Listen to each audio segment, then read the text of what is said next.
ওই থালা নিয়ে এসো। নাও বাজার দেখো আজকে কি বাজার। কি বাজার নিয়ে এসছো? দেখো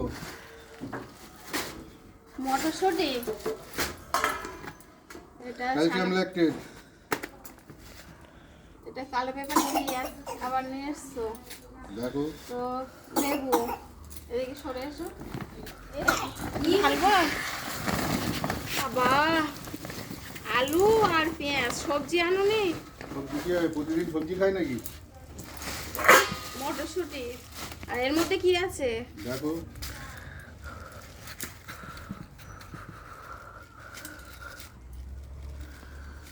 দেখে মনে হচ্ছে তো অনেকটা। ও লাল লাল, এটা সমুদ্রের ভোলা ভোলা মাছ, না নদীর ভোলা? এটা সমুদ্রের ভোলা। তো যাই হোক, ভোলা মাছ। আর এর মধ্যে কি? মোরলা। এর মধ্যে মোরলা মাছ নিয়ে এসছে আজ আবার। তো মোরলা হবে, এটা কি হবে, চচ্চড়ি না ঝাল? চুরি করো। তো আজ এই বাজার নিয়ে এসছে আমাদের। তো তুমি এইটা বেছে দেবে আর আমি এটা কেটে রান্না করবো। তাই হবে, চলো। তো চলো।